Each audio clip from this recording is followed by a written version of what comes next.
নমস্কার বন্ধুরা, মন্দিরাস ইন্ডিয়ান কিচেনে সকলকে স্বাগত। আমি মন্দিরা ফ্রম সিমলা। নিরামিষের দিনে আমাদের খুবই চিন্তা হয় কি রান্না করব, বিশেষ করে বাচ্চাদের জন্য।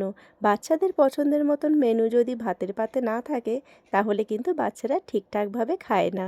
তবে আজকে আমি যেই রেসিপিটা শেয়ার করব, সেই রেসিপিটা যদি ভাতের থালায় থাকে তাহলে বাচ্চা থেকে বড় সবাই কিন্তু চেটে পুটে খাবে। আজকে আমি আপনাদের সঙ্গে শেয়ার করছি একদম নিরামিষভাবে মশালা সোয়া।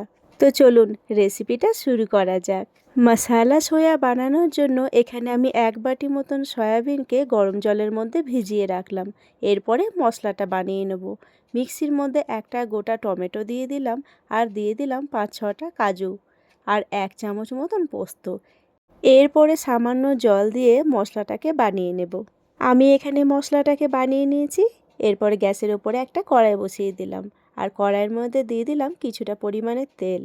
তেলটা একটু বেশি পরিমাণে দিয়েছি কারণ সয়াবিনগুলো প্রথমেই ভেজে তুলে নেব, আর সয়াবিন ভাজতে তেলটা একটু বেশি লাগে। সয়াবিনের মধ্যে দিয়ে দিচ্ছি পরিমাণ মতন হলুদ আর পরিমাণ মতন নুন, দিয়ে সয়াবিনটাকে ভালো করে ভেজে নিচ্ছি। সয়াবিনটা আমার এখানে ভাজা হয়ে গেছে। এবার সয়াবিনটাকে একটা পাত্রের মধ্যে তুলে নেব। এবার কড়াইয়ের মধ্যে সামান্য পরিমাণে তেল দিয়ে দিলাম, আর তেলের মধ্যে দিয়ে দিলাম 2টো এলাচ আর 2টো লবঙ্গ। একটু নাড়াচাড়া করে যে মশলাটা বানিয়ে রেখেছিলাম সেটা কড়াইয়ের মধ্যে ঢেলে দিলাম। মশলাটা একটু নাড়াচাড়া করার পরে এর মধ্যে দিয়ে দিচ্ছি ছোটো বাটির 1 বাটি মটরশুঁটি। যেহেতু আমাদের সিমলাতে বললামই 12 মাসই মটরশুঁটি পাওয়া যায়, আপনারা চাইলে কিন্তু মটরশুঁটিটাকে স্কিপও করতে পারেন। এর মধ্যে দিয়ে দিচ্ছি পরিমাণ মতন হলুদ, পরিমাণ মতন জিরের গুঁড়ো, আর সামান্য পরিমাণে চিনি। চিনিটা দিলে যে কোনো তরকারিতে স্বাদটা ব্যালেন্স হয়। আর দিয়ে দিলাম পরিমাণ মতন নুন, আর কিছুটা পরিমাণে দিয়ে দিলাম কাশ্মীরি রেড চিলি পাউডার। এবারে সব কিছুকে খুব ভালো করে নাড়াচাড়া করে নেব। বেশ কিছুক্ষণ ধরে কষিয়ে নিলাম। এরপরে যে সয়াবিনটাকে ভেজে রেখেছিলাম সেটাও এর মধ্যে দিয়ে দিচ্ছি।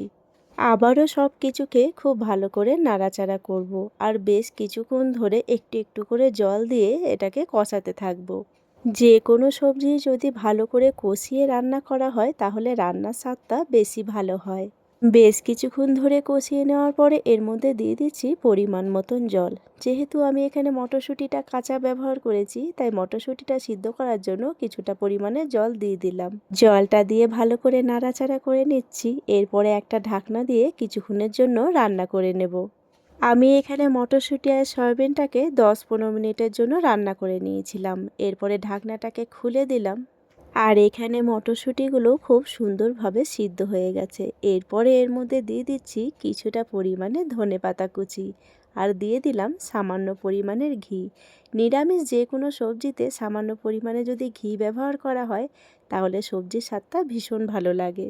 এই মশালা সোয়া রেসিপিটা শুধু ভাতের সঙ্গে নয়, লুচি, রুটি, পরোটা, এমনকি ফ্রাইড রাইসের সঙ্গেও দারুণ লাগে খেতে।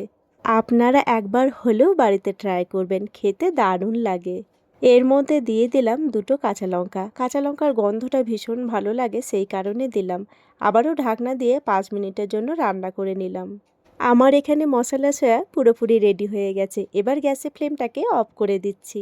এরপরে একটা প্লেটের মধ্যে সার্ভ করে নিচ্ছি। আমার এই ছোট ছোট রেসিপিগুলো আপনাদের কেমন লাগছে অবশ্যই কমেন্ট করে জানাবেন। ভালো লাগলে লাইক, শেয়ার, সাবস্ক্রাইব করে পাশে থাকবেন। আপনাদের একটা লাইক আর সুন্দর একটা কমেন্ট আমাদের আগামী দিনে আরও সুন্দর সুন্দর ভিডিও বানানোর অনুপ্রেরণা দেয়। এর ওপরে আরও কিছুটা ধনেপাতা কুচি দিয়ে দিচ্ছি গার্নিশের জন্য। সয়াবিন তো আপনারা অনেক রকমভাবে ট্রাই করেছেন, একবার এই রকমভাবে নিরামিষ মশালা সোয়া ট্রাই করুন, খেতে দুর্দান্ত লাগে। ভাত, রুটি, লুচি, পরোটা সবার সঙ্গে দারুণ লাগবে। ভিডিওটাও তাহলে এখানেই শেষ করলাম। আমার আজকের ভিডিও আপনাদের কেমন লাগলো অবশ্যই কমেন্ট করে জানাবেন। ভালো লাগলে লাইক, শেয়ার, সাবস্ক্রাইব করে দেবেন। আবারও আসবো নতুন কোনো একটা রেসিপি নিয়ে। ততক্ষণের জন্য সবাই ভালো থাকবেন, সুস্থ থাকবেন।